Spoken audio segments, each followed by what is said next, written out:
국민 여러분, 안녕하십니까? 여기는 대한민국 대표 정치 전문 플랫폼 한국정치TV입니다. 지난 5월 3일 국민의힘은 경기도 일산시 코엑스에서 전당대회를 개최하고 제21대 대통령 선거 후보로 김문수 후보를 선출했습니다.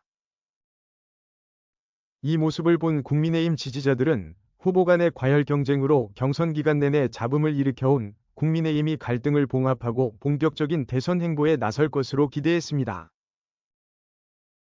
그러나 그것은 국민의힘 지지자들의 착각에 지나지 않았습니다. 곧바로 지금까지 볼 수 없었던 기괴한 막장 드라마가 펼쳐졌기 때문입니다. 이 막장 드라마는 대선 후보가 결정된 5월 3일 저녁 국민의힘 지도부가 김문수 후보를 찾아가면서 시작됐습니다. 이날 저녁 김문수 후보를 찾아간 권영세 비대위원장과 권성동 원내대표 등은 김문수 후보에게 단일화 약속을 지키라고 요구했다고 합니다. 사실 이번 국민의힘 대선 후보 경선 기간 동안 이슈가 된 단일화라는 것만큼 이해하기 어려운 것이 없었다고 할 수 있습니다. 원래 이 단일화라는 말은 국민의힘 지도부와 소위 친윤 의원들이 먼저 꺼낸 것으로 알려졌습니다. 이들은 경선 초기에 국민의힘 경선 후보들의 지지율이 높지 않다면서 한덕수 국무총리를 데려와서 국민의힘 대선 후보로 선출된 사람과 단일화를 시키자고 했습니다. 하지만 이 한덕수 단일화는 당시만 해도 말 그대로 한번 생각해 볼 수 있는 여러 가지 가운데 하나에 불과했습니다. 무엇보다 당사자인 한덕수 총리 겸 대통령 권한대행이 대선 출마에 대해 아무런 반응을 보이지 않았기 때문입니다. 한덕수 단일화 얘기가 나온 뒤부터 총리직을 사임하고 대선에 출마할 것이냐 란 질문이 쏟아졌지만 4월 30일까지도 한덕수 총리는 가타부타 말이 없었습니다.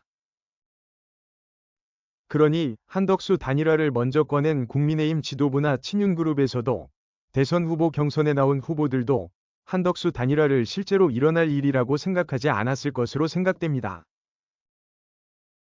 당시 국민의힘 일각에서는 한덕수 총리가 국민의힘 대선 후보가 되려면 총리직을 사임하고 입당해서 대선 후보 경선에 참가해야 한다는 말도 나오긴 했습니다. 그럼에도 불구하고 한덕수 총리는 여전히 침묵과 묵묵부답으로 일관했습니다. 다만 국민의힘 경선이 진행되면서 한덕수 단일화를 받아들이지 않는 후보는 경선에서 탈락이 되는 것이 당연하다는 분위기가 조성됐습니다. 그러면서 내가 대선 후보가 된다면 한덕수 총리와 단일화를 추진하겠다고 밝히는 후보들이 하나둘 늘어났습니다. 단일화를 받아들이지 않는다면 경선에서 탈락될지도 모르는 후보들이 나는 단일화를 못하겠소 하고 말하는 것도 어렵긴 했을 것입니다. 이런 상황에서 4월 30일까지 아무런 말도 않고 있던 한덕수 총리가 갑자기 대선 행보를 시작했습니다.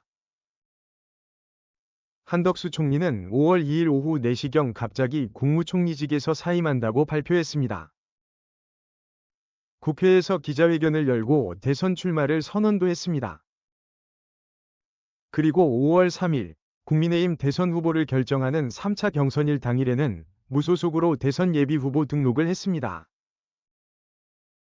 5월 3일 국민의힘 전당대회에서 대선 후보로 확정된 사람과 단일화를 할 수 있는 준비를 마친 것입니다.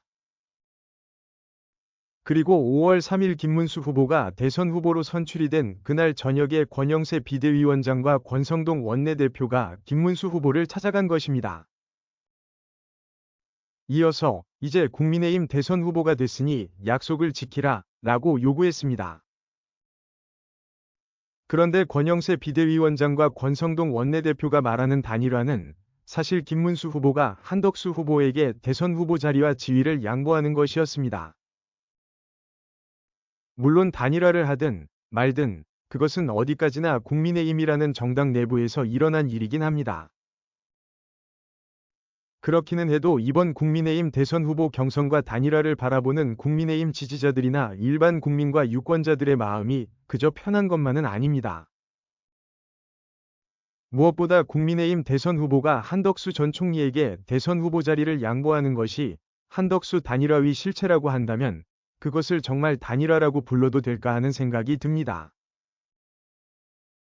그렇게 선택의 여지가 없는 단일화라면 그것은 단일화가 아니라 대선 후보 자리를 무조건 양보하거나 아니면 빼앗기는 것이나 다름이 없다고 생각됩니다.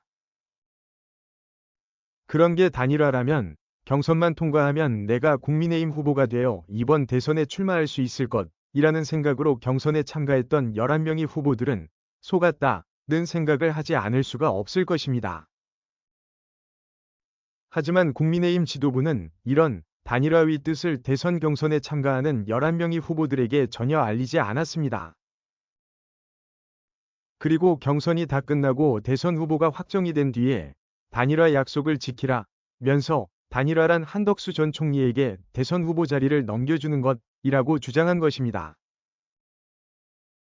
이렇게 본래 의도를 숨기고 교묘한 말로 상대방을 자신의 말을 오해하거나 오인 또는 착각하게 만들어서 자기가 의도한 행동을 하게 하고 거기서 돈을 챙기는 행위를 형법에서는 사기라고 규정하고 있습니다. 이런 사기는 범죄 중에서도 죄질이 나쁜 악질 범죄로 처벌합니다. 그리고 사기에 대한 처벌에는 예외가 있을 수 없습니다. 따라서 단일화의 진짜 의도를 알게 된 경선 후보들이 속았다면서 국민의힘 지도부, 선거 관계자들을 공범으로 수사기관에 고소고발을 하더라도 할 말은 없을 것입니다. 이처럼 이번 국민의힘 대선 후보 경선과 단일화는 정치적으로도, 도의적으로도, 윤리적으로도, 법적으로도 많은 문제를 안고 있습니다.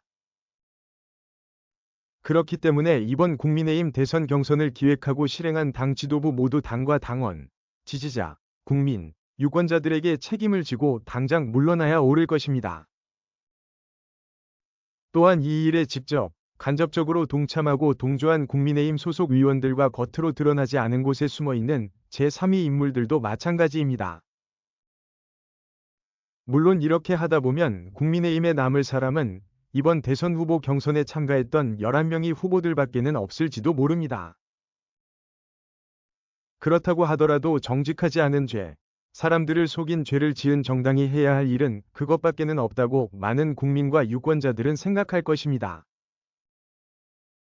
시청해주셔서 감사합니다. 한국정치TV는 국내 최초로 탄생한 중립적, 객관적, 과학적, 불편부당한 독립정치 미디어입니다. 여러분의 구독과 알림, 자발적인 후원은 채널의 제작과 운영에 큰 힘이 됩니다.